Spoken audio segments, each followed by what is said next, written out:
The sun was beginning to set over the jagged mountains of Cytheria, casting long shadows over the crumbling villages below. Smoke rose from the distant battlefields where the rebellion fought bravely against King Dravok's ruthless enforcers. The planet had known nothing but oppression for decades, and even the smallest acts of resistance were met with deadly force.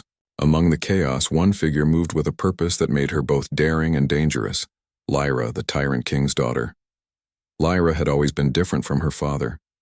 While King Dravok ruled with iron fists and terror, she secretly believed in fairness and mercy. She could not bear to see the suffering of her people, and though she knew the consequences could be fatal, she often sneaked out of the palace to witness the reality of his reign. Today she had left in the early hours, disguised in rough clothing to blend with the villagers. Her plan was simple: observe the rebellion's activity and understand the true suffering her father had caused. But luck was not on her side. As she crept near the edge of the forest, gunfire erupted in the distance. A group of her father's enforcers had spotted some villagers and began attacking. Without thinking, Lyra ran toward them, determined to help. She pushed a child out of the way just in time.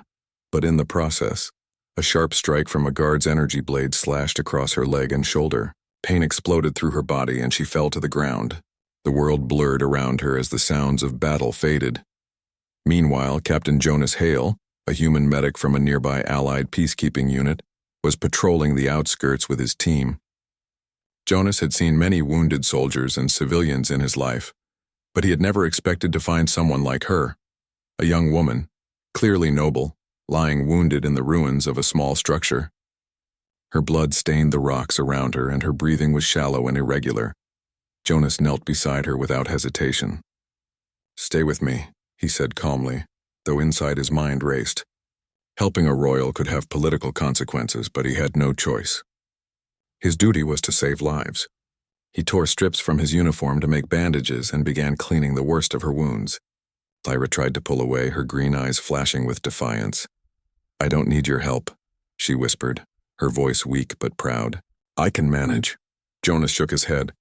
"You're going to die if you don't let me help." "I'm not asking. I'm saving you." She stared at him for a long moment, suspicious of this human who dared to talk to her as if she were equal. Finally, she let him work. His hands were steady, precise, and careful. He cleaned the wounds, applied makeshift antiseptics, and used bandages to stabilize her. As he worked, Lyra noticed something different about him.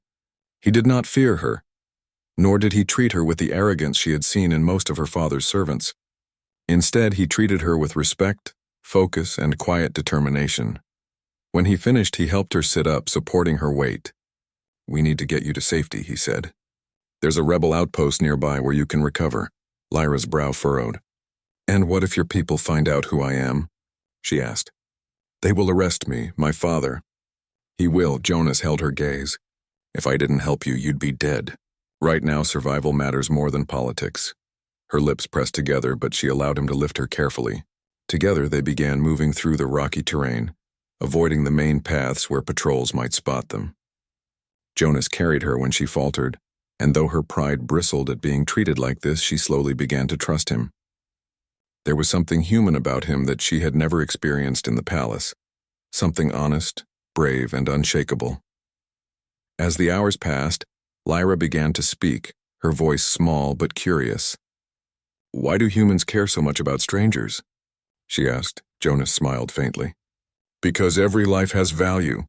Because we believe in helping when we can. Even when it's dangerous," Lyra looked at him amazed. "Even when it could get you killed?" "Especially then," Jonas replied. "Courage isn't just fighting. It's doing what's right when no one else will." For a moment, Lyra thought about her father and the cruel lessons he had taught her. He ruled through fear, not respect. And yet here was a human, risking everything to save someone who was technically the enemy. She felt a strange warmth in her chest, a mix of gratitude and admiration. Night fell and the cold crept into the mountains. Jonas built a small fire, careful to hide it from distant patrols. He monitored Lyra's condition, making sure her fever did not rise and that she remained conscious. She shivered both from pain and cold, and he draped his jacket over her shoulders. "You know," Lyra said softly, "my father would never forgive this. He thinks humans are weak, that we are superior in every way. He is wrong." Jonas looked at her, noting the honesty and courage in her voice. You're learning something important about people. Strength isn't always physical. Sometimes it's in your choices, your courage, your heart. They stayed by the fire until exhaustion claimed them. Jonas kept watch, alert to the sounds of movement in the darkness. Lyra, despite her injuries, remained restless, her mind racing with the events of the day. She realized she was beginning to trust him, not just as a medic but as a person.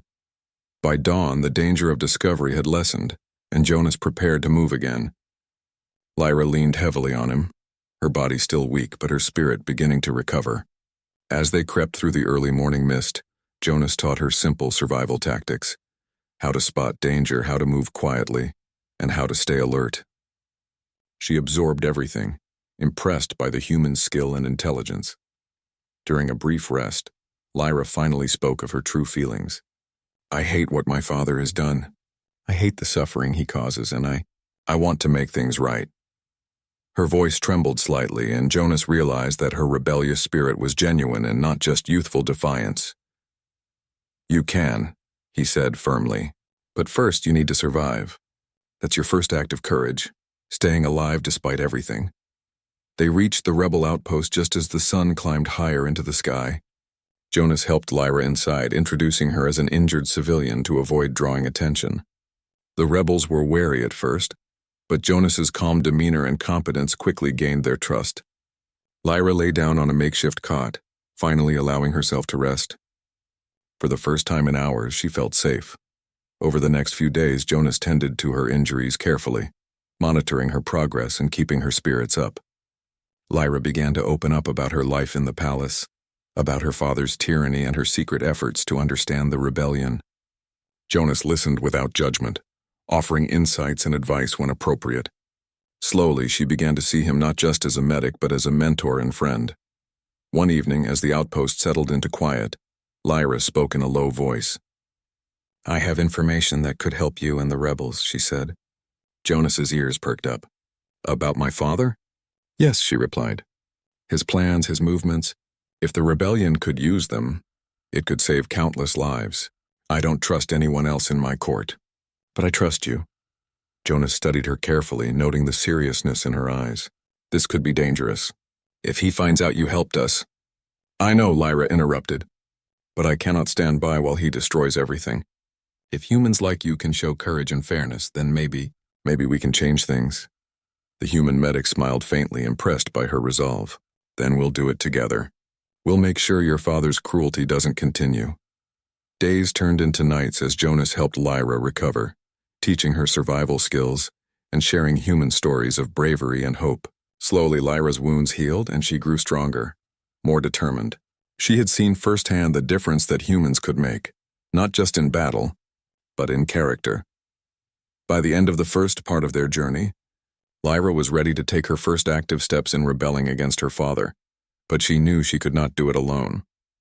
She had Jonas Hale, a human medic who had risked everything for her, by her side, and in that trust a bond was forming, one built on courage, respect, and the shared desire to protect the innocent.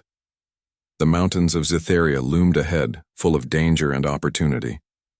But for the first time, Lyra felt hope, not just for herself but for her people, and she knew that with humans like Jonas, perhaps the impossible could become possible. As the sun rose higher, Jonas helped her prepare for the next phase of their journey. They would face more enemies, more challenges, and perhaps even betrayal. But for now they were alive, and that, as Jonas had told her, was the first act of courage that could change everything. The morning air was crisp as Jonas helped Lyra to her feet. Her wounds had healed well under his careful treatment, and the fire in her eyes burned brighter than ever. The rebellion's outpost buzzed quietly with activity, a stark contrast to the chaos outside. Jonas could see the determination in her posture, the way she studied maps and listened intently to whispered reports from scouts. She was no longer just a wounded princess. She was a young leader preparing to make her first real mark against her father. We need to move carefully, Jonas said, pointing to a small table where the rebellion had laid out maps of the surrounding territories. Your father's patrols are increasing every day. We'll need a plan to avoid detection while gathering intelligence. Lyra nodded, her hand brushing over a scar on her shoulder as she studied the map. I've memorized his routines, she said. I know when and where he sends his enforcers. There's a supply route near the eastern valley that isn't heavily guarded. We could use it to move safely. Jonas listened, impressed by her attention to detail. Good. Then we'll take the eastern route. You'll need to stay low, and I'll cover our tracks as much as possible. We can't afford any mistakes. The journey began at dawn.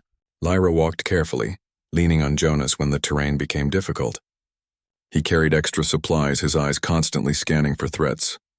The humans had trained him for dangerous missions, and his instincts were sharp. Even the local wildlife seemed cautious in his presence, sensing the quiet confidence that radiated from him. Along the way, Lyra shared more about her life inside the palace. She spoke of her father's cruelty, of the punishments he inflicted on those who disobeyed him, and of her secret efforts to help those who suffered. Jonas listened quietly, offering gentle encouragement and careful advice. He could see that her courage was real, and that she truly cared for her people. As they moved through a narrow canyon, they heard distant voices. Jonas signaled for silence and pointed to a ridge above. A small patrol of King Dravok's soldiers was approaching, their weapons glinting in the morning sun.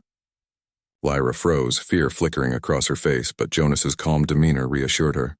"Stay behind me," he whispered. "We'll get past them without a fight."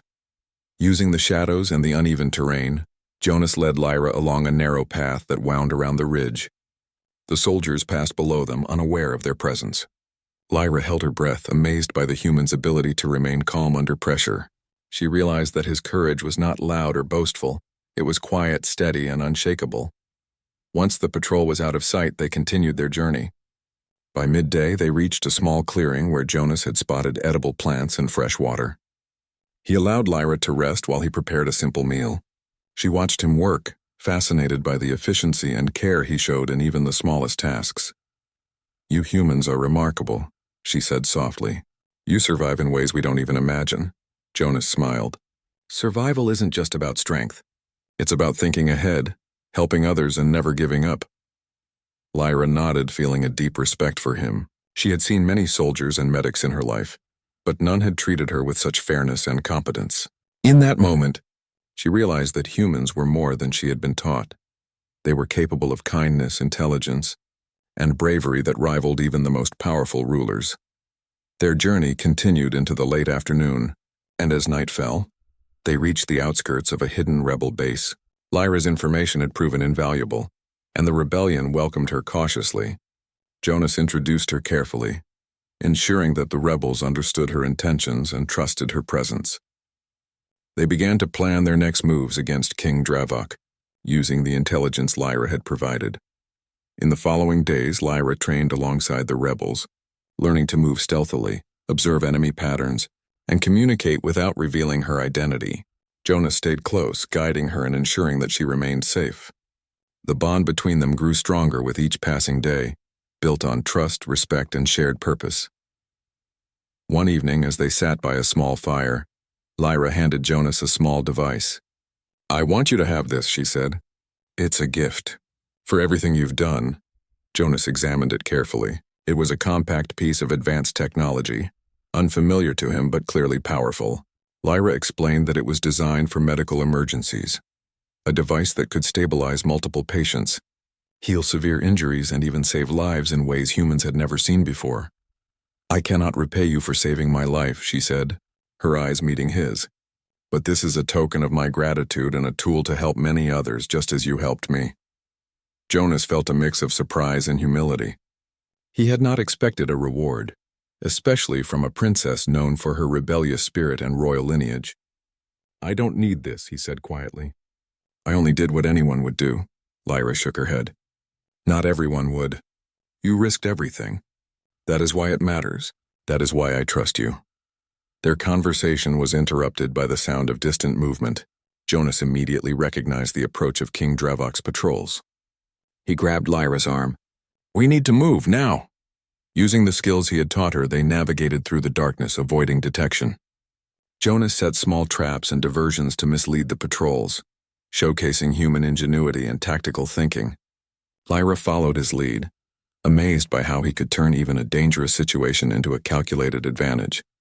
After several tense hours, they reached a safe location within the rebel base. Lyra was exhausted but exhilarated. She had survived the journey, learned to trust a human, and contributed to the rebellion in meaningful ways. Jonas, equally tired, felt a quiet satisfaction. He had not only saved a life, but had also helped spark a potential change for an entire kingdom. The next morning, Lyra convened a secret meeting with the rebel leaders. She shared her knowledge of her father's plans, including supply routes, patrol schedules, and weaknesses in his enforcement. The rebels listened intently, realizing the value of her insight. Jonas stood beside her, offering advice and support when needed. His presence a reminder of the human capability for courage, intelligence, and moral clarity. In the days that followed, the rebellion began to act on the intelligence provided by Lyra. Supply lines were disrupted, patrols were outmaneuvered, and morale improved as small victories accumulated. Lyra's confidence grew, and she began to see herself not just as a princess but as a leader, capable of inspiring change. Jonas remained a constant presence, guiding, protecting, and encouraging her at every step. Finally, one evening, Lyra approached Jonas with a serious expression. "There is something I must do," she said. "My father cannot know I am working with the rebellion, but I need to confront him carefully. He must understand that I am not like him, that there are people in this world who value life, justice, and courage." Jonas nodded. "It will be dangerous, but I will help you prepare. You won't face him unarmed, neither physically nor mentally. We'll make sure you have every advantage." Lyra smiled faintly, a mixture of determination and gratitude. "I could never have done this without you." "You did the hard part," Jonas said. "You chose to act, to care, to survive. I only helped you reach the point where you could make a difference." The final days of their preparation were tense but focused. Lyra trained in secret, guided by Jonas's expertise, learning not just how to defend herself but how to lead with courage and intelligence. She absorbed every lesson, every strategy, and every word of wisdom he offered. The rebellion watched, inspired by her determination, while Jonas quietly ensured her safety, proving that humans could be both protectors and mentors in even the most alien environments. The night before Lyra's planned confrontation with her father, Jonas presented her with the gift she had given him, the advanced medical device. "Use this wisely," he said. "It can save lives. It can be a symbol of what humans stand for: compassion, skill, and courage." Lyra held the device carefully, understanding the gravity of his words.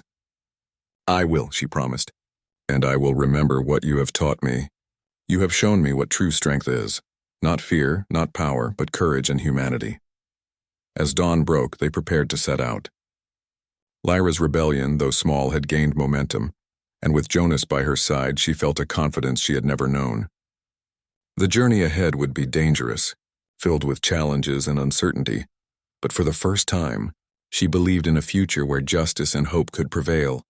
And in that moment, Jonas realized something profound. Humanity's true strength was not just in technology or weapons, but in courage, morality, and the ability to inspire change. By saving one young princess, he had helped ignite the possibility of a better world, not just for Cytheria, but for all who valued life and justice. Lyra looked at him, her eyes filled with gratitude and determination. "Thank you, Jonas," she said, "for everything. I promise your trust will not be wasted." He nodded quietly. "Just survive, Lyra, and lead. Everything else will follow." The sun rose higher, casting light on a world full of challenges but also hope. With Jonas by her side, Lyra stepped forward to face her destiny, ready to challenge her father, inspire the rebellion, and prove that courage, compassion, and intelligence, qualities humans had shown her, could change even the darkest kingdoms.